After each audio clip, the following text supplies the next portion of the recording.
Estimados amigos de las redes sociales, bienvenidos a la Conferencia Internacional de Antisoborno PCB 2021. El día de hoy vamos a abordar el tema referido a la lucha contra el soborno y la importancia de la transparencia y el acceso a la información pública. El día de hoy nos acompaña un selecto grupo de panelistas que voy a proceder a presentar. Tenemos al señor Fernando Ceballos de México, fundador y director general de FIC Consulting Group. Fernando es un experto en análisis forense, cumplimiento, gestión, control de riesgos y sistemas de gestión ISO 37001. Conferencista internacional y profesor de varios programas de graduación de ética y cumplimiento en América Latina y Oriente Medio.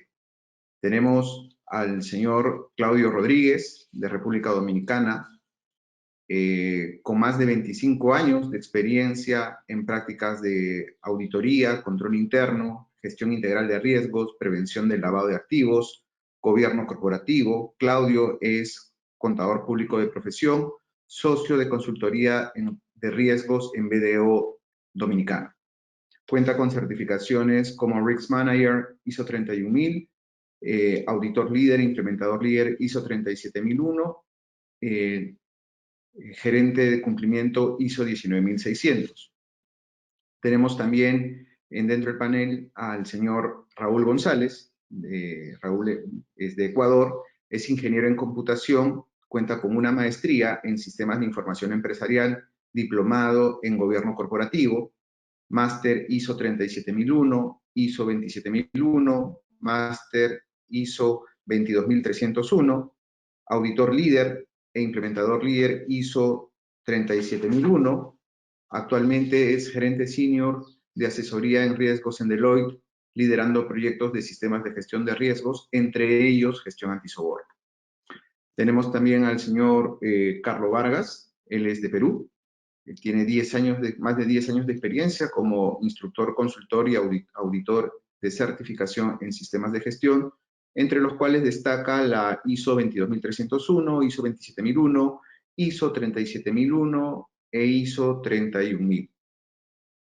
También tenemos al señor Pedro Chale de Perú, abogado con más de 15 años de experiencia profesional en temas corporativos, penales, laborales y administrativos. Tiene una amplia trayectoria desempeñando y desarrollando proyectos de consultoría, auditoría, capacitación en sistemas de gestión antisoborno y cumplimiento normativo. Bueno, señores, bienvenidos. Muchísimas gracias por su participación. Como ustedes saben, el tema que nos toca abordar es la lucha contra el soborno y la importancia de la transparencia en el acceso a la información pública, ¿no? Antes de iniciar con vertir las opiniones del panel, quería entrar un poco en el contexto.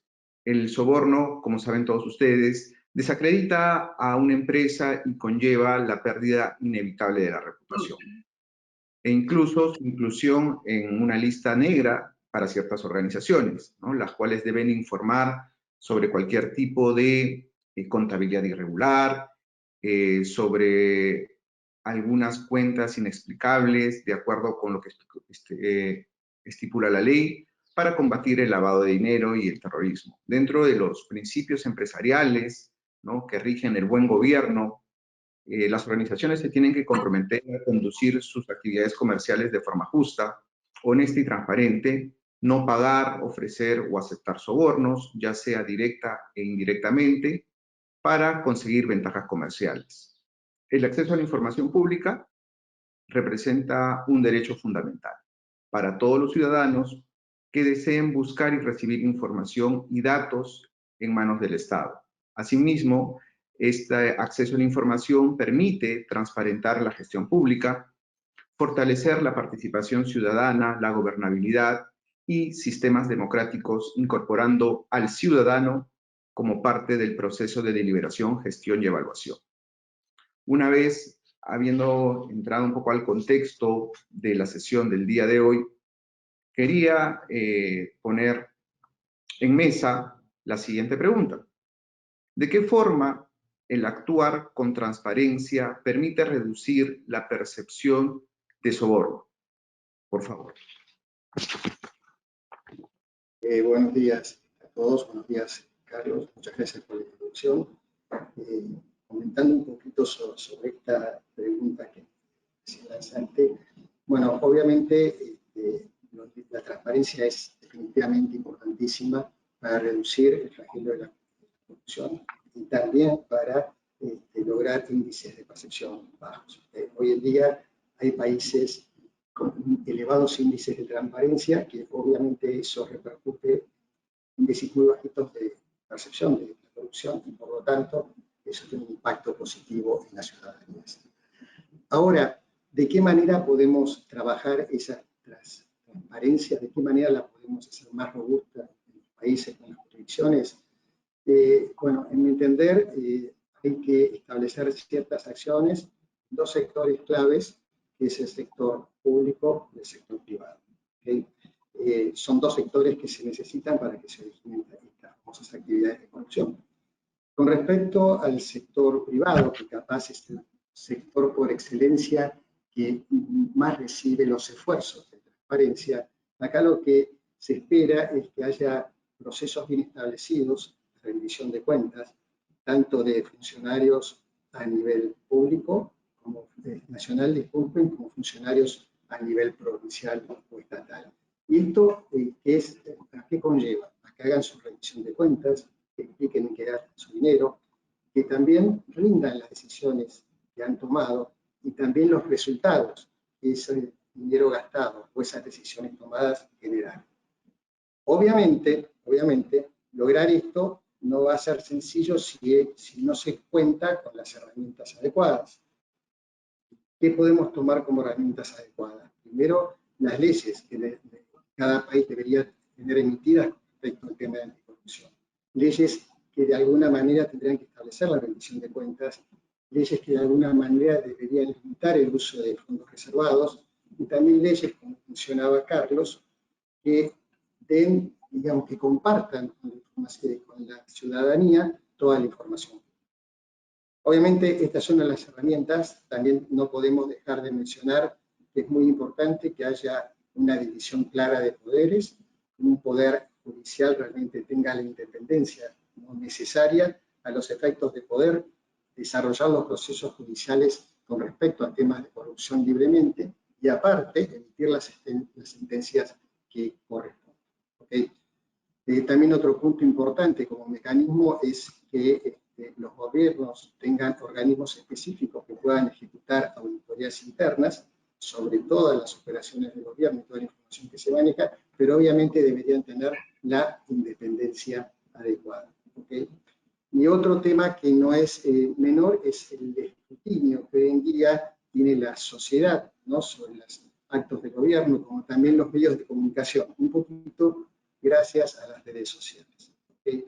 Entonces, acá un poco les comenté los mecanismos o la forma en que el sector público debería abordar los temas a los efectos de lograr esos altos niveles de transparencia, pero no podemos dejar de lado el sector privado, que como se había comentado es una contraparte fundamental para originar estas actividades de corrupción, ¿no? Muchas veces es como que todos los esfuerzos se enfocan en el sector público y dejamos un poquito de lado el privado. Y realmente, con respecto al sector privado, también va a necesitar herramientas que puedan estar establecidas en las mismas leyes que les comentaba antes para, por ejemplo, requerir el rendimiento de cuentas. En este caso, estas leyes deberían incorporar requerimientos en los cuales todas aquellas entidades privadas que de alguna manera interactúan con entidades públicas tengan, ¿no?, o deban implementar sistemas de gestión anticorrupción. Y obviamente un sistema de gestión anticorrupción a este tipo de entidades lo que le va a originar es ya tener una política anticorrupción, una cultura anticorrupción, también identificar los riesgos y, en consecuencia, los controles que necesitaría de implementar. ¿Okay? Pero tampoco quiero dejar de lado otro esfuerzo de un sector, ¿no?, que de alguna manera va a ser más robusto estos niveles altos de transparencia, que son la interacción de los organismos internacionales y ciertos interesados claves con este sector público o este sector privado. ¿Okay? Hoy en día estamos viendo que muchísimas entidades que capaz están establecidas en jurisdicciones que no tienen leyes anticorrupción, sí están implementando sistemas de gestión. ¿Y por qué? Porque capaz tienen que interactuar con organismos internacionales y ya se lo están requiriendo en las diferentes cláusulas de los acuerdos que tienen que firmar. Y también, por ejemplo, ya tenemos bancos corresponsales que operan con diferentes bancos en Latinoamérica que le están pidiendo a los oficiales de cumplimiento que implementen prácticas anticorrupción porque obviamente quieren mitigar su riesgo reputacional. ¿Okay? Por lo tanto, también entiendo que este tercer grupo de actores es muy importante. En este caso, la banca corresponsal, obviamente me estaba refiriendo a los interesados. Entonces entiendo que todos estos tres áreas, trabajando en forma coordinada, ¿no? Y con las herramientas que mencionamos a disposición, obviamente van a lograr establecer actividades que de alguna manera van a elevar los niveles de transparencia y por ende reducir los índices de percepción de corrupción. Un poquito para cerrar. Perfecto, Claudio. Claudio, y una última consulta respecto a este tema. La transparencia como parte de la gobernanza, del buen gobierno, implementarla dentro de una organización pública o privada como parte de sus principios, ¿merece alguna diferenciación esta implementación? ¿Es lo mismo implementar en una organización pública que organización privada la cultura de la transparencia? Mira, te diría que en términos generales es muy parecido. Obviamente lo que va a cambiar es que posiblemente las organizaciones públicas no tengas un board, un consejo tan claramente establecido como las instituciones públicas, no tan claramente establecido por las entidades privadas. Pero obviamente lo que se requiere más que nada la parte operativa, el tema de establecer la cultura, el tema de capacitar, el tema de establecer, identificar actividades que pudieran ser de alto riesgo con el tema de corrupción, ahí sí podemos decir que prácticamente sean operaciones o actividades muy parecidas. Obviamente puede haber, en el perfil de cada uno de esos sectores, puede haber situaciones específicas que se tengan que manejar de una manera diferente, pero desde el punto de vista general son los mismos, o sea, vemos que las normativas anticorrupción no te hacen una distinción de aplicación, no que sea una entidad pública o una entidad privada, o una entidad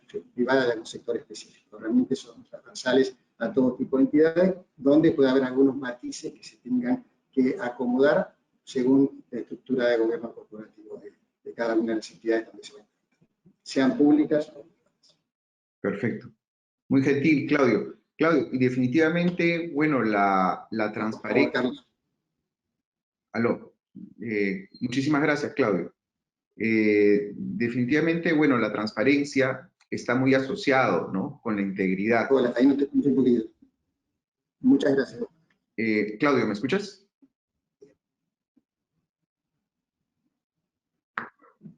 Obviamente, obviamente. ¿No? Entonces... Sí, ahí te escuché un poquito, se me estaba cortando un poco la llamada. Sí, obviamente sí, tiene muchísimo que ver con la integridad. Una integridad que sinceramente tiene que iniciar desde lo más alto, o sea, desde el tono de lo más, desde el top de todas las entidades. O sea, bien se entiende que se tiene que haber un liderazgo bien comprometido con este tema como para que después se pueda replicar todas las actividades que la entidad, sea del sector público o privado, necesitan poner en marcha con respecto al tema de anticorrupción. Pero si no hay ese compromiso de liderazgo, ese compromiso está relacionado obviamente con ciertos valores, con el tema de integridad, va a ser muy complicado que tenga éxito en la implementación de un sistema anticorrupción. Perfecto. Perfecto, Claudio. Como parte de la integridad, quería conversar un poco con Raúl, si fueras tan amable, Raúl, referente a la integridad ya no vista solamente desde la perspectiva de la persona, sino de la integridad de la información, ¿no? ¿Cómo establecer controles para conservar la integridad de la información pública y cómo ésta aporta en un sistema de gestión antisoborno? Porque yo puedo tener la información de alguna forma disponible, pero si no controlamos la integridad, esta puede perder su plenitud, ¿no? Por favor, quisiera tu opinión, si fueras tan amable, Raúl. Muchísimas gracias, Carlos. Buenos días. Sí, en efecto. el tema de la integridad, como bien lo indicabas, es un componente de lo que es la seguridad y la confidencialidad, la disponibilidad. La integridad es importante en todo sentido de que, como dice, que sea completa, que sea exacta. Y aquí incluso yo quisiera dejar sobre la mesa un par de tecnologías que nos pueden apoyar justamente con este tema de la integridad y que de pronto pueden ser desarrolladas. Porque bueno, si ya hablamos un poco cuánto nos cuesta el tema de la corrupción, tenemos algunas estadísticas, cuánto incluso en mi país, justo por temas de mal manejo de desinformación que de pronto se publicó inadecuadamente, se manejó inadecuadamente, no hubo de pronto, y como rescato justo lo que tú indicabas, a veces la integridad de la información tiene también ver con mucho de la transparencia que hay. En mi caso hubo acá contratos por cerca del 100, 250, hasta 400% en sobreprecios. Ya el Banco de Desarrollo de América Latina indicaba justamente que para fortalecer la integridad hay que fortalecer el tema de las capacidades de hacer investigaciones, el tema de procesos transparentes y demás, aunque esto escapa justamente del tema de lo que es la información dentro de un SGAT. Pero hay una tecnología, ahora lo que es el blockchain, que no es el Bitcoin exactamente, sino el blockchain como tal, que es la tecnología sobre la cual va el Bitcoin. Esta tecnología podría llegar a demostrar o establecer la transparencia necesaria para que por medio de la cadena de bloques, si en donde un bloque se llena de transacciones y tiene la huella de este bloque, teniendo la huella del anterior, puede llegar a tener un proceso de integridad de la información en donde en orden cronológico y por medio de técnicas criptográficas se pueda llegar a tener la integridad como tal de la misma. Un proyecto acá en un municipio de mi país está implementando el tema de registrar como parte del registrador de la propiedad y del catastro del municipio, poder consolidar la información. Hay formas de hacer contratos inteligentes en los cuales estos contratos se programen de tal forma, ¿sí? En donde si existen las reglas, se cumplen, se pueda dar tranquilamente el tema de los pagos, las asignaciones, las provisiones automáticas de cualquier tipo por ejemplo, medicamentos, pagos como tal de los proveedores, eliminando ese intermediario, sí, que podría hacer que tenga como tal actos de corrupción. Otra tecnología que también podríamos estar hablando para validar, y aquí rescato lo que tú indicabas, el tema de la integridad no solo se valida con el tema de ver los controles, sino más bien de la retroalimentación que se puede dar a la misma. El caso de municipios acá en mi país que podrían publicar, ¿sí?, el tema de los recaudos diarios que se hacen, analizando el tema de estadísticas y que esto sea público para que nosotros podamos ver si de repente algún día con base a tendencias que mismos nos muestran herramientas se pueda tener. Esto es un tema de gobierno de datos. Claro, para poder implementar esto se necesita temas de posiblemente infraestructuras, políticas como tal de gobierno y demás. O incluso la misma norma como tal, ¿sí? Dentro de la 37001 hay tipos de controles que dice, bueno, se deberá de cuidar la integridad. De experiencia en implementaciones de justamente de sistemas de gestión antisoborno, hay una característica particular que es también analizar el tema de la confidencialidad de la información, porque sobre la base de quién accede de pronto se puede ver afectada también la integridad. Entonces es un criterio importante que de pronto, y solo quería mencionar estas tecnologías para dejarlas sobre la mesa, ¿sí? Y puede ser, sí, puede ser que en un futuro se desarrollen tecnologías en las cuales se compartan la información y sean más bien ese tema de compartir la información que me asegure a mí que yo pueda tener procesos íntegros, ¿sí? Y que de pronto yo pueda hacer unas revisiones como tal. Y por ejemplo, hablaban de que sean elecciones transparentes. Leía en algunos artículos que el tema del Bitcoin, del blockchain como tal, la tecnología, podría incluso hacer temas de elecciones en el cual se registren los votos. Y claro, si hablamos del Bitcoin, seguramente el Bitcoin sí está asociado a temas de lavado, temas de que posiblemente corrupción, pero eso es porque cómo está diseñado el Bitcoin. De pronto la tecnología es buena y puede ser aprovechado. De hecho, acá un municipio ya lo está desarrollando, está viendo ese tema de la integración como tal de diferentes lados, en donde los veedores sean las personas, porque son los que tienen la información dentro de sus dispositivos y asegurando esto sea un poco inviolable. Muchas gracias, Carlos. Perfecto. Raúl, quería hacerte ahí una consulta, me ha parecido muy interesante lo que has mencionado como parte de los controles no financieros que podríamos implementar dentro de un sistema de gestión antisoborno, la conservación de la integridad y cómo un sistema de gestión de seguridad de la información contribuye, ¿no? Bajo los principios de la confidencialidad, integridad y disponibilidad de la información, contribuye como un control financiero.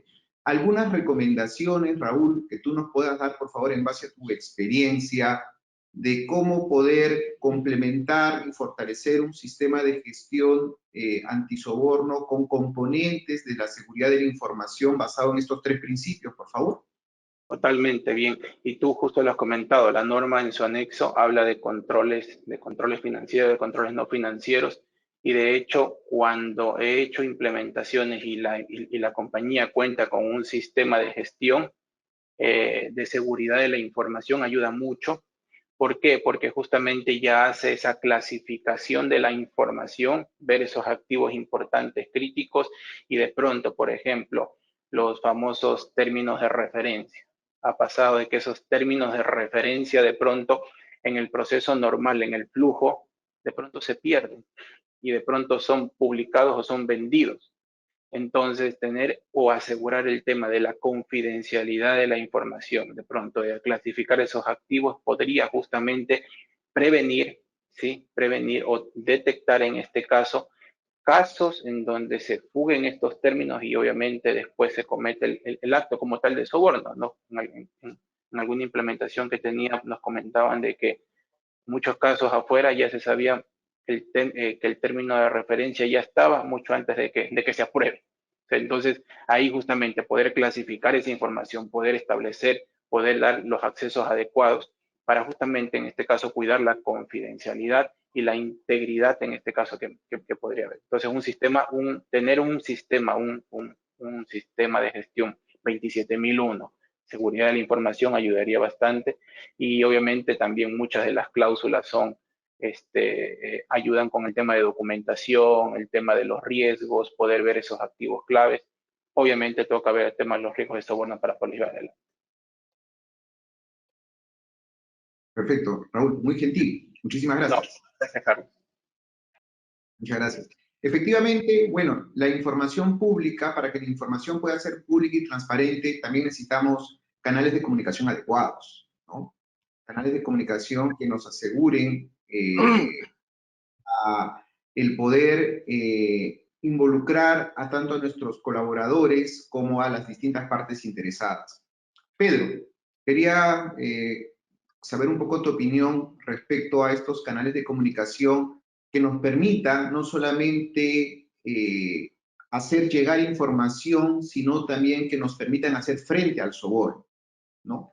¿Qué características son importantes encontrar en estos canales para que nos sirvan como mecanismos tanto de participación, de consulta y también para hacer frente al soborno, por favor?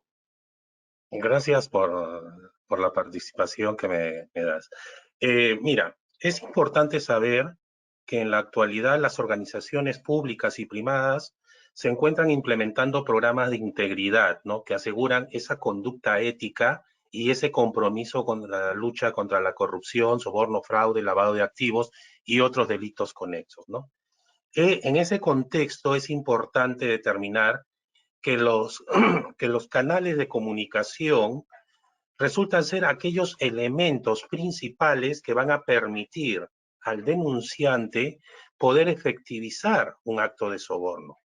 Ahora, este acto de soborno o este canal de comunicación debe incorporar los lineamientos y la normatividad, en este caso penal, vigente en cada país. ¿Por qué? Porque definitivamente el tema de la ISO 37001 está ligado mucho con temas, con delitos.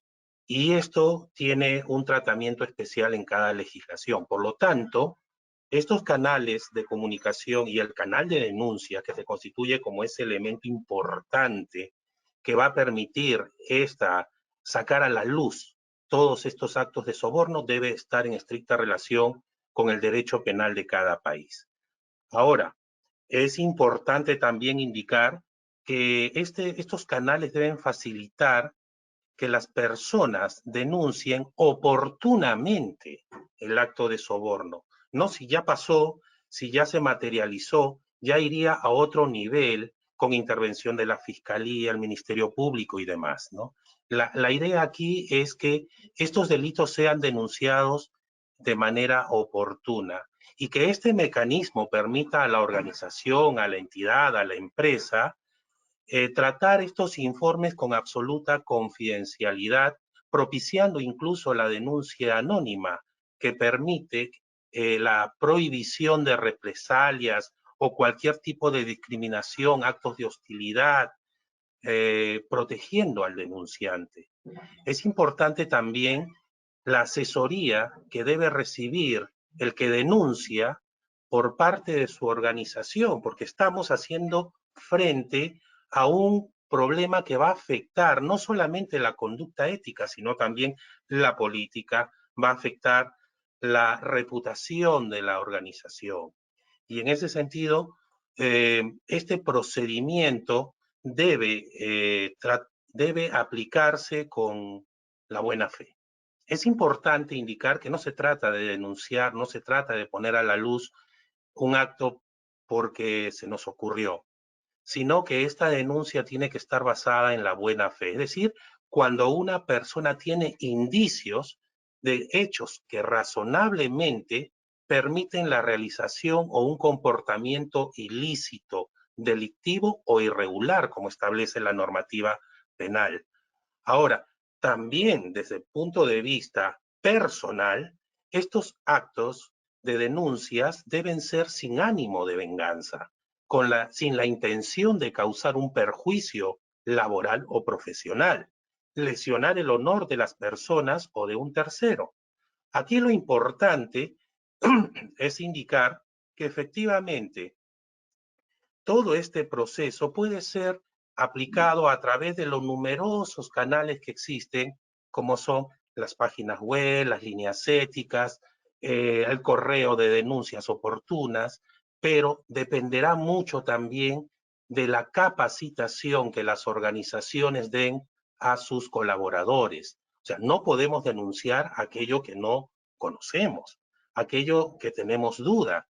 Y definitivamente, aunque parezca irónico, muchas veces se han presentado denuncias sobre temas muy ligeros que no llegan a constituir efectivamente actos de soborno. O también se han dado casos en los cuales una organización puede indicar que no tiene que su proceso, que su sistema de gestión antisoborno es perfecto, porque no hay ninguna denuncia efectuada.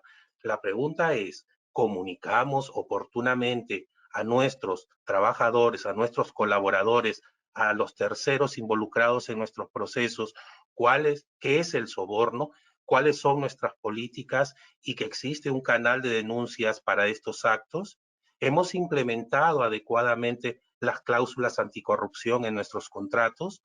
Todas estas situaciones van a permitir que efectivamente el personal esté concientizado sobre aquellos lineamientos que van a impedir que el soborno se materialice en nuestra organización, en nuestra empresa o en nuestra institución, permitiendo establecer esta cultura ética tan importante en nuestros países. Perfecto, Pedro. Pedro, una consulta con respecto a lo que has mencionado. ¿Es compatible poder utilizar los canales de comunicación del sistema de gestión antisobornos también para otros delitos? ¿Podemos integrar este canal con otros delitos? Gracias por la pregunta, Carlos. Inicialmente, o sea, el sistema de gestión antisoborno está alineado al delito de soborno, pero sí es ampliable a otros delitos, ¿no? Tenemos el caso, por ejemplo, en un canal de denuncia, yo puedo denunciar el soborno, el fraude, o de repente por ahí la concertación de precios para determinado producto en el mercado. Definitivamente, la ISO 37001 nos va a dar los lineamientos generales que nosotros vamos a establecer y podemos ampliarlo a otros delitos. Perfecto, perfecto, Pedro. Muchísimas gracias. Gracias por tu Gracias, participación. Tal como había mencionado al inicio, el acceso a la información pública, a la transparencia, representa ya también un derecho fundamental, ¿no es así? Entonces, diversos países han estado estructurando marcos regulatorios, modelos de prevención, ¿no? Muchos de ellos basados en ya modelos de prevención comprobados, como es la ISO 37001, ¿no? Entonces, muchos países adaptan estos modelos y van generando marcos regulatorios. Carlos, buenas, ¿cómo estás? Carlos, fueras tan gentil, basado un poco en tu experiencia en la implementación de estos sistemas de gestión antisoborno, ¿qué recomendaciones nos podrías dar con respecto a cómo poder incorporar estos modelos regulatorios, ¿no? De los países referidos al acceso a la información pública, ya que es ya un derecho, ¿no? El poder acceder a la información en un sistema de gestión antisoborno? Ok, muchas gracias, Carlos, por el pase. Bueno, sabemos que el soborno y en general todos los actos de corrupción van a ser fenómenos socioeconómicos que nos van a plantear diferentes distorsiones morales, económicas y políticas en todas las naciones, básicamente. Hoy en día, como tú también bien explicas, hay muchos países que ya han ido emitiendo diferentes normas en referencia a un trabajo para luchar contra este mal, y poder regular justamente los temas relacionados con el soborno. Entre ellos podemos nombrar eh, el Perú con respecto a leyes emitidas por el Ministerio de Justicia, Honduras, el Tribunal Superior de Cuentas, Nicaragua con la Oficina de Ética Pública de la Presidencia de la República y Relaciones Exteriores, o Ecuador con la Comisión Cívico de Corrupción. Hoy en día, sí, justamente con herramientas como con la ISO 37001, el poder tomar cuenta de los diferentes marcos legales que se vienen emitiendo por entidades de los diferentes estados. Esto nos va a ayudar a tener algunas líneas un poco más claras respecto a los lineamientos que debe seguir la industria privada y también el sector público para justamente luchar con la corrupción. En ello, también aplicar ciertos controles, por dar un ejemplo, referidos a los funcionarios públicos, en relación a adoptar algunos sistemas para que se puedan declarar ingresos, propiedades, inversiones de los funcionarios públicos, de tal manera que con estas bases legales que se pueden ir creando, podamos identificar o se puede, mediante una declaración de estos funcionarios y mismamente que deberían ser públicas, poder identificar algunos casos de soborno en las entidades públicas. Las mismas instituciones públicas ya cuentan y deben contar con procedimientos claros y procedimientos que puedan ser transparentes y de fácil acceso hacia los diferentes, bueno, al público en general, de cómo se realizan ciertas prácticas como temas de reclutación de personal o temas relacionados con la contratación de servicios o productos adquiridos por justamente estas instituciones públicas, de tal manera de que mediante la transparencia que se puede dar de estos procesos, uno puede identificar rápidamente algún tipo de delito o que pueda parecer así un tipo de delito. Con respecto al sector privado, este debería ser capaz de poder, o debe ser capaz de poder, mediante estas leyes de anticorrupción o lucha contra el soborno, poder también realizar las denuncias y, como bien mencionaba Pedro, tener mucho más claro poder realizar las denuncias de buena fe, denuncias por las cuales se puede proteger al denunciante de los posibles casos de soborno, como podría ser un tema de que a otro postor se le entregó anticipadamente las bases, este ya estaba preparado, ya tenía un monto probable de, del valor de cierta licitación pública. Y esto, bueno, va totalmente en contra del libre mercado. También podríamos tener herramientas, mediante la base legal, poder ir un poco más al tema tecnológico, lo comentaba Raúl claramente. Hay herramientas en el mercado como el blockchain, que hoy en día, en el cual se basa los temas de criptomoneda, que lo que justamente menciona en el blockchain es la transparencia. Poder tener un control de paso a paso de cada una de las transacciones, personas que ingresaron, y fácilmente realizar una auditoría de todo movimiento, toda transacción y toda comunicación. Y eso ayudaría, como bien dije, a un tema de transparencia, siempre y cuando podamos ingresar este tipo de metodologías en los marcos legales de los diferentes países. Y bueno, para el ciudadano, que esto ayudará también para estar mucho más protegido, adoptando medidas que puedan guardar su identidad, pero por sobre todo que también puedan ser denunciantes ante los posibles casos de soborno. En todo esto, justamente con la herramienta ISO 37001, al poder incentivar a las organizaciones, tanto públicas como privadas, en relación a poder identificar los diferentes marcos legales que, como tú bien mencionas, ya están creados hace muchos años, poder hacer uso, poder conocerlos y poder aplicar los diferentes lineamientos que se establezcan en estos marcos para un mejor cumplimiento de las políticas y buenas prácticas relacionadas a la lucha contra el soborno. Perfecto, Carlos. Carlos, una consulta. Sí, claro. Eh, muchas veces las organizaciones públicas y privadas tienen objetivos distintos, ¿no? Las organizaciones públicas muchas veces brindan un servicio a la ciudadanía, ¿no? Y buscan mucho cuidar el impacto reputacional y la percepción que puede tener la ciudadanía sobre el servicio que están prestando. Cuidan mucho este tipo de impacto. Mientras que en las organizaciones privadas, muchas veces vemos también no solamente el impacto reputacional, pero también los impactos financieros que se podrían generar producto de algunas malas prácticas. Basándome un poco en lo que mencionaste, hiciste un detalle interesante con respecto a las prácticas que se desarrollan en el sector público.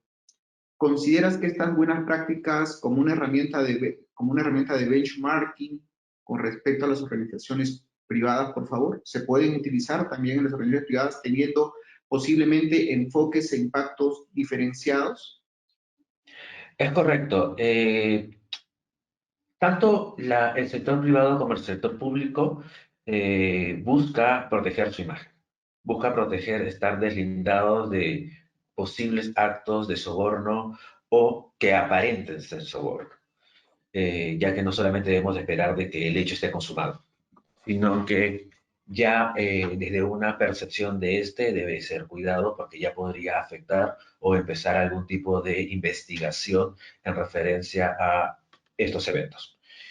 Si bien, como tú mencionas, para el sector público es un tema más reputacional, más de imagen, esto no es muy diferente a lo que también busca el sector privado.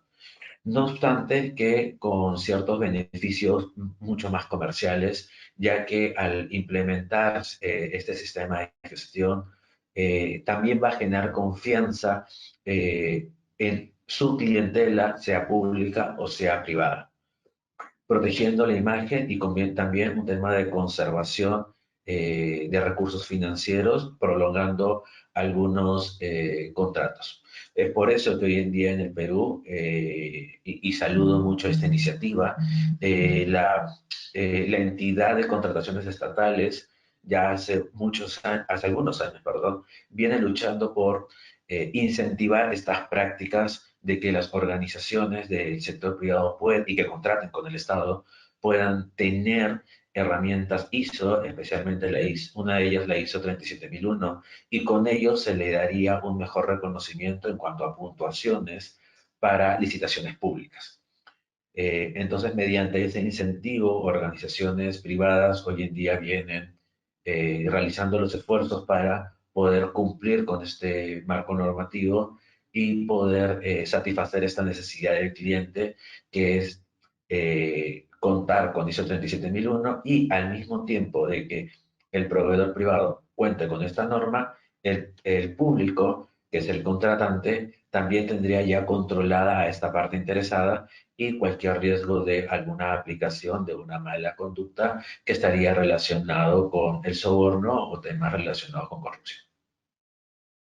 Perfecto, Carlos. Muy gentil. Muchísimas gracias. Muchas A ti, gracias. muchas gracias. Como bien ha dicho Carlos, bueno, hay controles que han implementado los organismos públicos que los pueden adaptar las instituciones privadas. Y dentro de los controles que un sistema antisoborno nos establece, como parte del 8.2, tenemos a la debida diligencia. Fernando, ¿cómo estás? Un gusto saludarte. Quería saber un poco tu opinión, cómo se puede emplear el acceso a la información pública como un mecanismo de debida diligencia, tanto para situaciones públicas como privadas, por favor. Hola, hola a todos, buenos días, tardes, noches, de donde se conecten. Carlos, un gusto saludar a todos mis colegas aquí, Claudio, Raúl, Pedro y Carlos, un gusto saludarlos aquí también. Oigan, yo quiero trabajar esto de una manera muy simple y muy didáctica. En el punto de la transparencia, quiero comenzar diciendo que el hecho de ser transparente no quiere decir que no seas corrupto, ¿ok? Ese es el primer punto. Creo que estamos a veces muy confundidos en cuanto a la transparencia y al combate a la corrupción. Creo que es un mecanismo muy, muy loable, es un mecanismo que sí sirve para dar información al público en general, sea tanto terceras partes o socios de negocios que sean internos o terceras partes que sean externas. Y creo que esto va a ayudar mucho a la población a entender qué es lo que está pasando, sobre todo en la parte de las finanzas públicas y o materias de publicaciones de estados financieros o información que sea relevante para el público o los inversionistas en general. Ok, hemos visto escándalos a nivel mundial que han sido de referencia por temas de corrupción, por temas de fraude y de corrupción contable inclusive, que han llevado a la quiebra a compañías que han sido públicas cotizando en bolsa. Entonces la transparencia es una excelente iniciativa, sin embargo no es todo lo que parece ser o decir. Ese es el primer lugar. En segundo lugar, vemos que la parte de la debida diligencia con relación a la transparencia para buscar ese tipo de información a veces se convierte un poco tedioso, ¿no? Un poco desafiante, un poco de dime y qué dirás, un poco de chismes de la revista, no sé, Vanidades, hasta encontrar una publicación en el New York Times, ¿no? Entonces, suena un poco chistoso, pero sí es efectivamente va a traducirse esto en cuanto la información que existe disponible, pública, de cada una de las personas o entidades u organizaciones públicas o privadas que puedan estar disponible hacia la información en público en general. Entonces, cuando tú haces, vamos a poner la herramienta más simple y más conocida y reconocida en el mundo, que es el Google, entonces, cuando tú le haces Google o le preguntas a Alexa o le preguntas a Siri a la herramienta que tú tengas ahí para interactuar, oye, dime quién es, vamos a suponer, Enrique Peña Nieto, ¿no? Aquí el expresidente y mandatario de México. Entonces, todo el mundo sabe quién fue Enrique Peña Nieto o quién es Enrique Peña Nieto. ¿Ok? Entonces, este tipo de información está pública, está disponible, está en diferentes medios, en diferentes fuentes. Ahora bien, vamos a traducir eso a la parte práctica. ¿Qué pasa si tú tienes a Carlos Gómez Rodríguez como parte de tus proveedores o como parte de tu cadena de suministro o como parte de tus representantes de ventas y quisieras entender quién es Carlos Gómez Rodríguez? En primer lugar, Carlos Gómez Rodríguez es una persona que es un nombre que pudiera ser muy, muy recurrente, muy común en diferentes partes. Y este proceso de entender quién es Carlos Gómez Rodríguez se simplifica en las compañías ¿con qué? Con entender cuál es su registro, cuál es su cédula de identidad o su número de cédula de identidad o su RFC o su Tax ID, como lo queramos llamar, en diferentes países de Latinoamérica, pero al aterrizar eso es entender más allá de quién es Carlos Gómez Rodríguez. Entonces, al momento de que yo quiero entender con quién voy a trabajar y con quién voy a asociarme, el proceso de la debida diligencia se convierte en una herramienta poderosa. Es no simplemente recabar información de identidad, de identificación o temas que me pueden ser prioritarios en el tema de entender o negociar con alguien o traer a la compañía a alguien, porque hablamos de un proceso que debes conocer, ¿no? En el proceso, en el famoso proceso de lavado de dinero en el sector financiero del KYC, Know Your Customer o Know Your Supplier, right? ¿No? Entonces, es entender con quién voy a hacer. Ahora, la norma, si hablamos aterrizando de la norma en particular, ellos hablan, aquí se habla de cuáles son estos socios de negocios, estas terceras partes que impactan directamente a mi sistema de gestión antisoborno de un riesgo más que bajo de soborno, así dice la traducción al español. Y cuando yo estuve involucrado en el desarrollo de la norma a nivel mundial, yo fui coordinador de comunicación de esta norma, y cuando esto nosotros la desarrollamos, pensamos en el aspecto reputacional, y por eso dice la norma que es en el aspecto reputacional y en el aspecto de priorización de cuáles son estos socios de negocios que me impactan directamente a mi sistema de gestión. Ahora bien, todo el mundo simplifica el proceso de debida diligencia. ¿Por qué? Porque tienes acceso a la información. Tienes a ver muchas veces mucha información, pero cuando hay estos criterios donde yo debo priorizar, donde yo debo entender quién es, donde puede haber más de una persona o más de una entidad con el mismo nombre, con la misma referencia, con la misma exposición al riesgo de soborno que representaría mi organización, ¿ok? Con cómo lo priorizo. Ahí viene la transparencia. Entonces, la transparencia me va a dar los mecanismos suficientes para poder entender qué hay de información. Luego, la validación de esa información va a ser a través de o entrevistas con esa organización, entrevistas con esa persona, porque tiene que tomar algún tipo de acción o algún tipo de control. El hecho de que si vas a trabajar en la empresa más reconocida de los últimos escándalos, de los últimos años en temas de corrupción, si vas a trabajar con Odebrecht, ¿ok?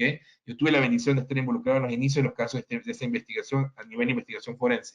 Si vas a trabajar con Odebrecht y hoy por hoy estos casos de Odebrecht me representan a mí un riesgo, no quiere decir que no vaya a trabajar con Odebrecht. Odebrecht pudiera ser competitivo. Odebrecht pudiera tener, yo conozco a la compliance officer, al mejor compliance officer del mundo, ¿ok? Y podemos tener esa apertura con Odebrecht. No quiere decir que no vayamos a trabajar con Odebrecht, sino que vamos a poner los mecanismos y los controles que a través de la debida diligencia, a través de la información, el acceso a la información que yo tengo, voy a poder identificar cuáles son mis riesgos. ¿Ok? El proceso de la debida diligencia, el proceso de la transparencia, quiere decir que aterrizando a casos y ejemplos específicos, vamos a poder nosotros a entender con quién estoy haciendo negocios y qué tipo de información existe para poderla validarla y poder mitigarlo y poder tener una acción concreta.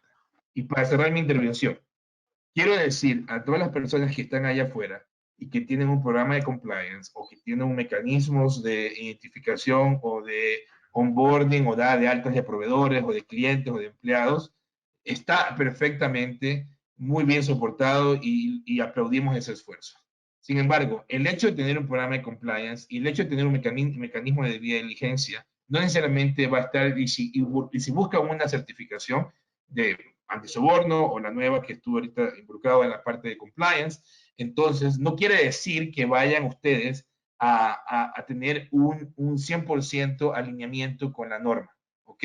Tienen que tener bien estructurado cuáles son sus procedimientos, sus procesos, sus manuales, para poder llegar a aterrizarse a eventualmente una certificación específicamente en la parte de la debida diligencia. Entonces, no confundamos un programa de compliance con un sistema de gestión, ¿ok? Ese es en primer lugar, y no confundamos el tener, hacer un checklist donde yo tengo ciertas informaciones relevantes de mis terceros para poder cumplir con mi proceso de debida diligencia y para poder tener toda la parte de la transparencia que existe hoy, mucha información en diferentes países, en diferentes ciudades, pero también existe mucha distorsión de esa información. La validación, la información que es válida y útil para mitigar estos sistemas, este proceso de debida diligencia es lo que me va a llevar a mí al éxito para poder tener un robusto control interno, un robusto proceso de compliance y un robusto sistema de gestión. Perfecto.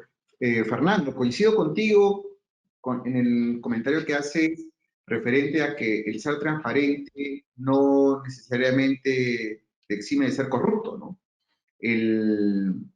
La transparencia muchas veces va a abordar un poco y hacer frente a la percepción, ¿no?, que podría existir de un acto, ¿no? Mencionaste algo también muy interesante referente a los programas de cumplimiento, ¿no? ¿Cómo podemos nosotros incorporar dentro de una ISO 37001, que efectivamente nos habla también de una función de cumplimiento en la norma, en el capítulo 5, ¿no? En el 5.3, nos habla de una función de cumplimiento en el 5.3.3. ¿Cómo podríamos incorporar dentro de un sistema de gestión antisoborno esta nueva norma que has mencionado, ¿no? La norma ISO 37301, ¿no? La norma de compliance, ¿no? ¿Qué ventajas nos podría dar el tomar en consideración un sistema de gestión de cumplimiento como parte, como apoyo a un sistema de gestión antisoborno, por favor? Sí, excelente tu pregunta, Carlos. Mira, esto es muy simple. Ambas normas tienen muchos parecidos, ¿ok? Sin embargo, el punto principal, el punto de gran diferenciador aquí es el alcance.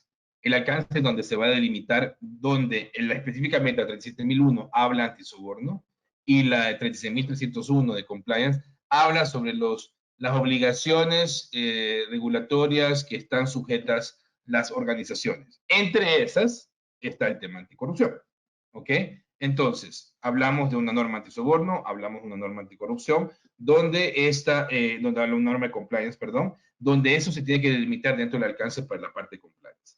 Una vez delimitando y entendiendo y haciendo estas evaluaciones de riesgos, haciendo estas implementaciones, donde nosotros vamos a llevar a cabo todo lo que tiene que ver con la parte de la implementación y el desarrollo. Vas a tener también el compromiso de alta dirección, vas a tener el soporte de la alta dirección, vas a tener también toda la parte de la documentación, como bien destacó Raúl.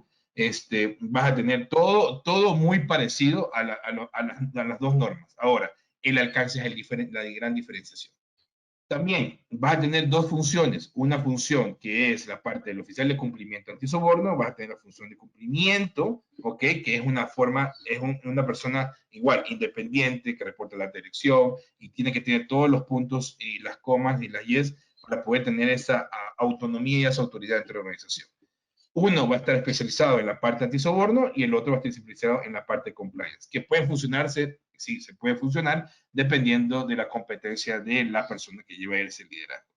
Y para cerrar, en la parte de la operación hay dos factores fundamentales que se intersectan, la parte de la debida diligencia y la parte de la investigación. Por eso que yo hago mucho énfasis en la parte de la debida diligencia, que es la parte donde estamos discutiendo hoy aquí entre nosotros, aparte de todas las intervenciones fabulosas de Carlos, Claudio y Pedro y Raúl, es todo lo que tiene que ver con la parte de la debida diligencia, es entender tus riesgos de compliance conforme al alcance, en este caso anticorrupción, y tus riesgos de soborno conforme al alcance y la limitación de tu proceso. Y todos aquí sabemos que la limitación del alcance de un sistema de gestión de soborno puede ser desde la parte de mensajería, de recepción y envío de documentos, pues suena ridículo, pero así ha pasado, hasta tener toda la organización para poder certificar e identificar los riesgos de soborno. Entonces, estas intersecciones, y no voy a hablar de la parte de autoría interna y mejora continua, que es igual para las dos normas, ¿no? El mismo procedimiento. Pero lo que quiero que ustedes se lleven de mensaje aquí, nuestra audiencia querida, es la parte de la debida diligencia. Independientemente si yo adopto un sistema de gestión de soborno o si yo adopto la 37.301, el sistema de gestión de compliance que se aprobó recientemente el 13 de abril, va a ser el mismo procedimiento. Es un tema reputacional, es un tema que impacta directamente a la organización y esos temas que me representan a mí riesgos reputacionales, riesgos de soborno o riesgos que me presenten a mi programa de compliance o mi sistema de gestión de compliance, es lo que yo voy a estimar y a estipular como controles financieros, controles no financieros dentro de mi organización. Ese es el panorama general en dónde estamos y hacia dónde vamos, sobre todo en la parte de la transparencia y en la parte de la debida diligencia del acceso a la información. Perfecto, Fernando. Muy gentil por tu participación. Yo solamente para englobar un poco la exposición de cada uno de ustedes y pasar a las preguntas que gentilmente los oyentes y asistentes nos han formulado. Me ha parecido bastante interesante el poder ver de que un sistema de gestión antisoborno o para la lucha contra el soborno y la importancia de la transparencia en el acceso a la información, es importante soportarnos de algunos sistemas también adicionales, ¿no? Bien, Raúl nos ha mencionado lo importante de una ISO 27001, ¿no? Ha hablado también de dar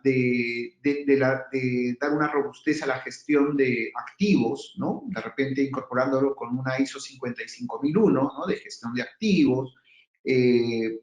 Fernando nos ha hablado también con respecto a la ISO 37001, lo importante de fortalecer e incorporar los marcos regulatorios nacionales o internacionales para fortalecer un sistema.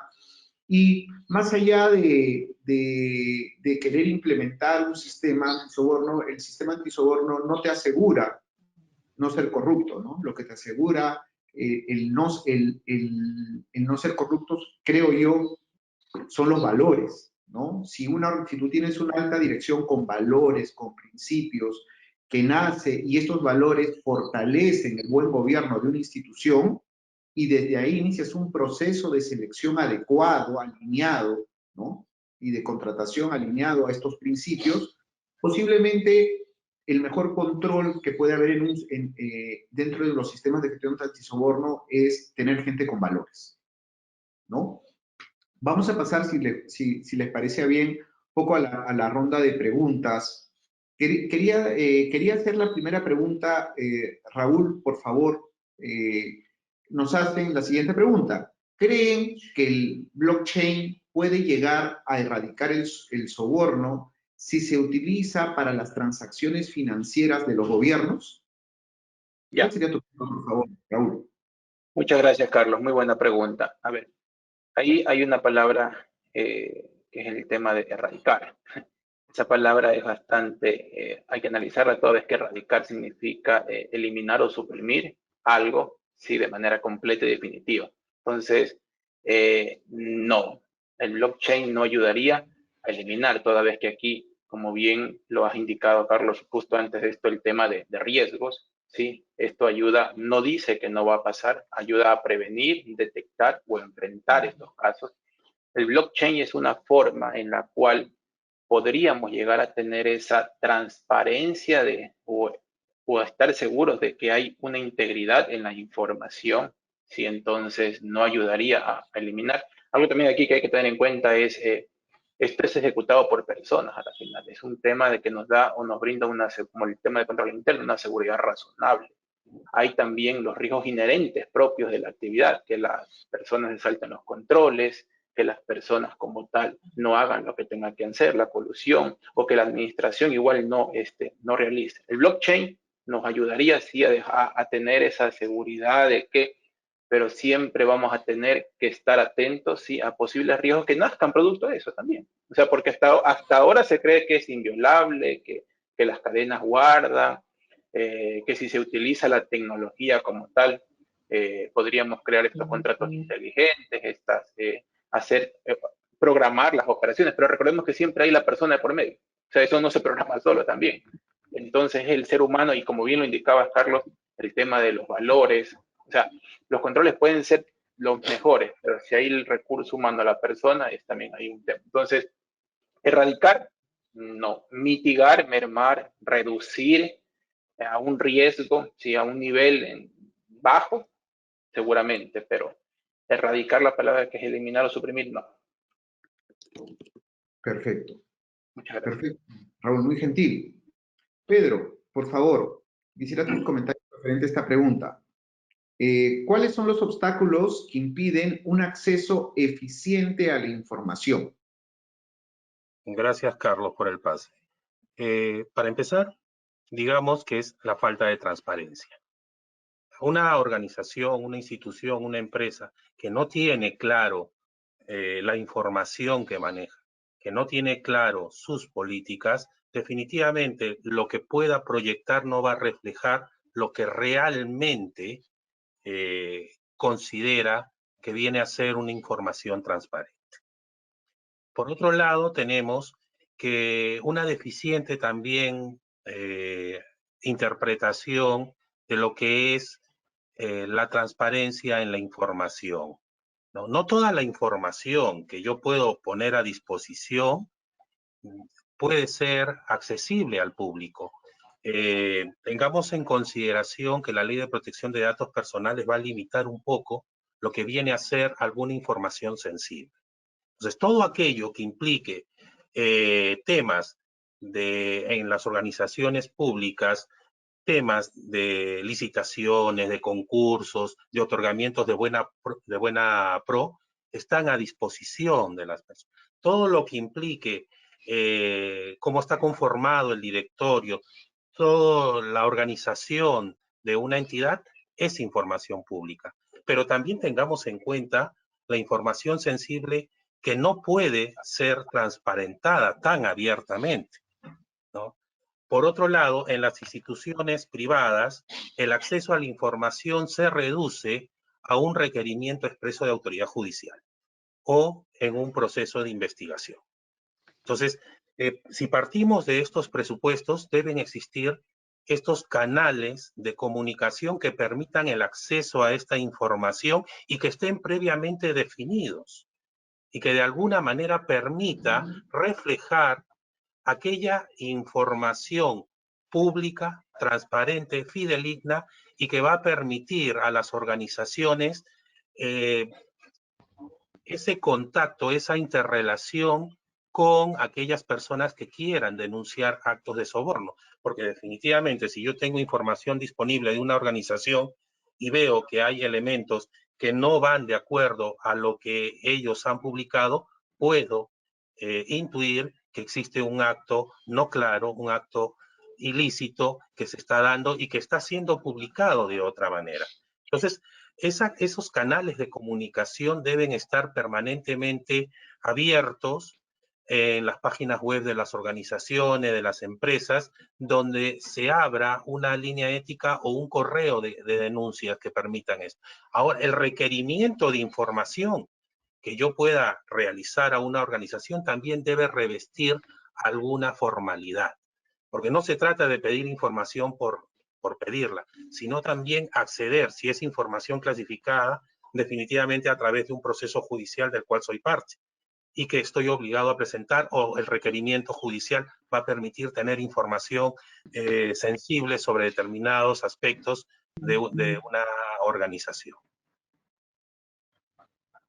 Perfecto, Pedro. Muchísimas gracias. Acá tenemos otra pregunta, Claudio, fueras tan gentil. ¿Cómo pueden los gobiernos ayudar a promover el derecho de acceso a la información? Muy interesante pregunta. Tiene varias aristas. Primero me quiero ir un poquito atrás al tema de promover o ayudar, que ahí un poco se entiende que posiblemente ya el acceso a la información pública está permitido, ¿no? Entonces, primero deberíamos tener, como habíamos mencionado antes, herramientas que nos permitan acceder a esta información, que obviamente algunas veces que ya tenemos leyes en nuestra región, algunas muy sofisticadas, otras bastante, digamos, simples, que uno las ve y entiende que posiblemente han sido efectuadas para cumplir.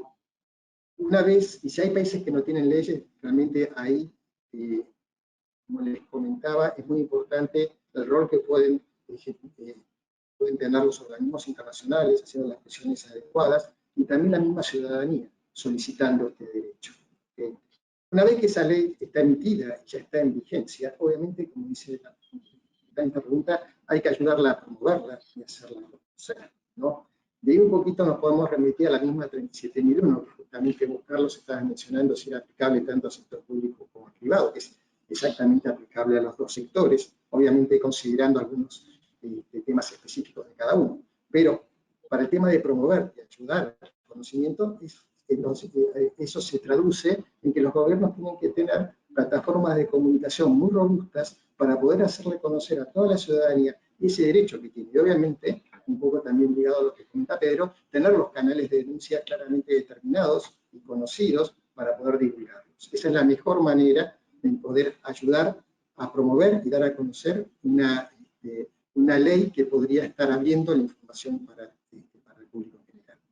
Incluso posiblemente hay países que tengan esas leyes y que se pueda acceder a la información, pero es tan pero tan pobre la divulgación, tan poco trabajada, que posiblemente pasa desapercibido y ningún ciudadano está aprovechando esa oportunidad de transparencia que se le da. Perfecto, Claudio. Muy gentil, muchísimas gracias.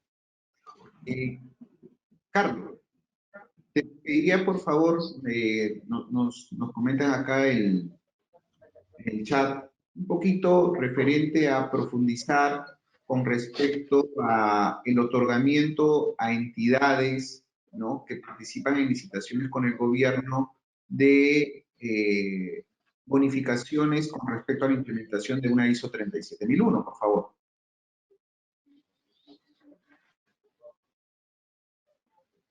Carlos, ¿me parece tu micrófono? Tu micrófono.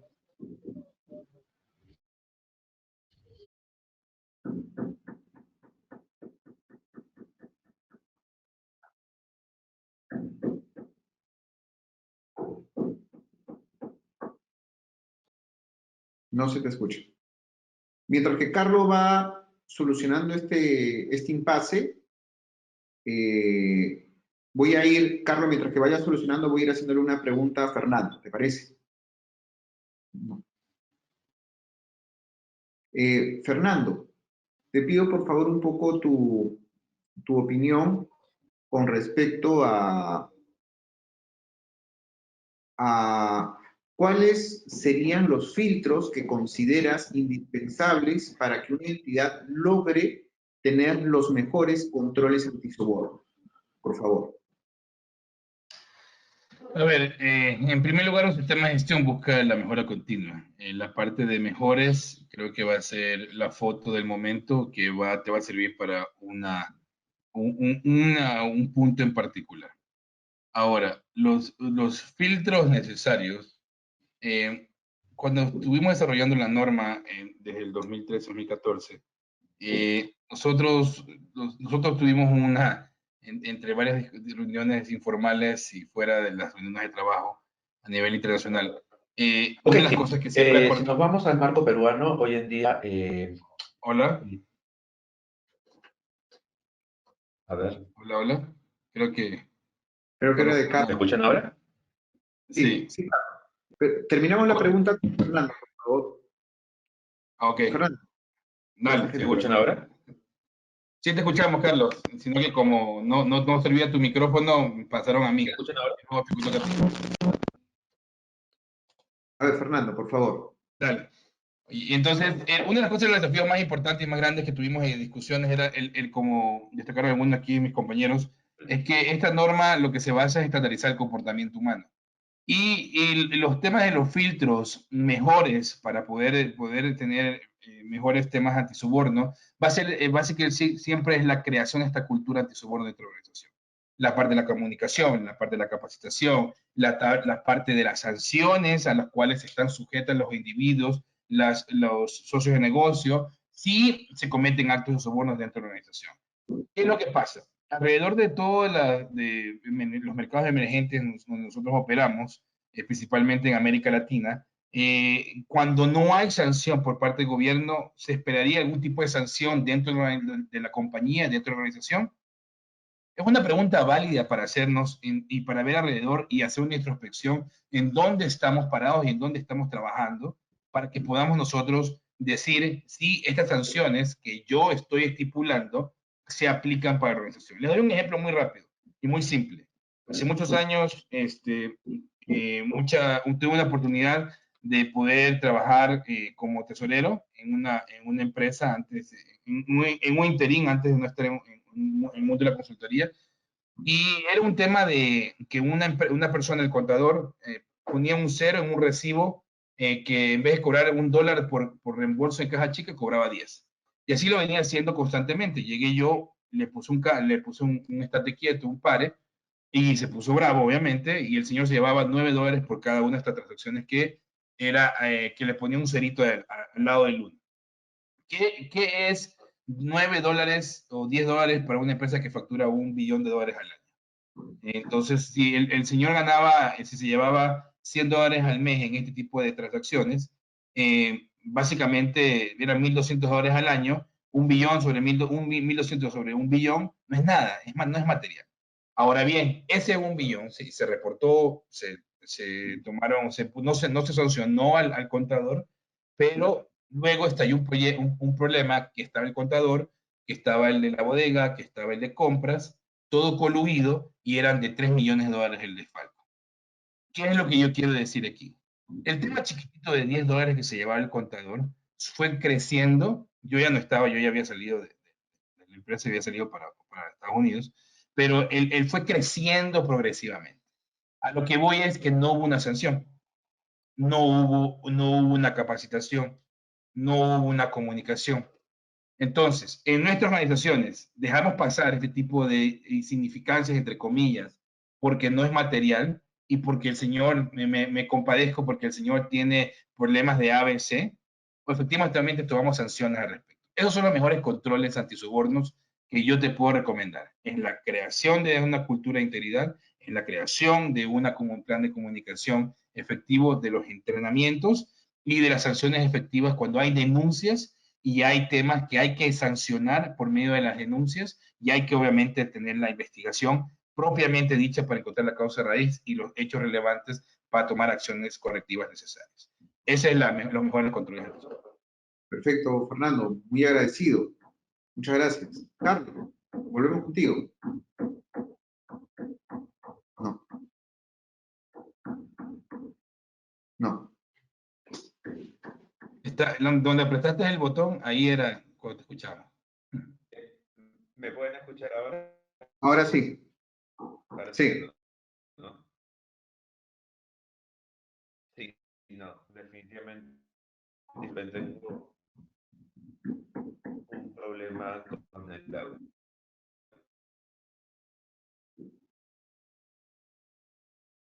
Carlos, me parece que todavía estás con el problema. Se escucha entrecortado. Sí, perfecto. Bien, a la pregunta, básicamente, sí, el Estado peruano tiene lineamientos, o mejor dicho, el organismo de contrataciones del Estado estableció que para empresas, especialmente del sector construcción, la-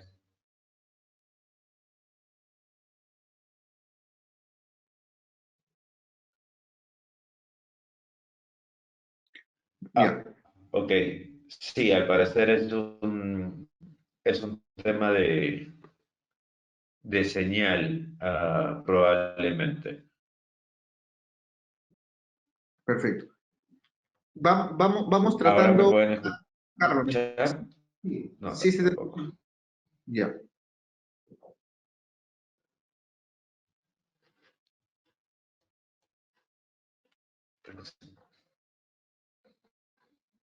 Perfecto. Bueno, Carlos, vamos buscando tratar de solucionar este problema. Vamos continuando con las preguntas. Acá hacían, Fernando, una pregunta que estaban desarrollando. ¿Hasta dónde un proceso de debida diligencia puede limitarse por la Ley de Protección de Datos Personales? ¿Sí? ¿Se me escucha? ¿O sigue estando entrecortado? ¿Fernando? Sí, sí, es que Carlos estaba hablando también, entonces creo que Carlos sigue teniendo problemas.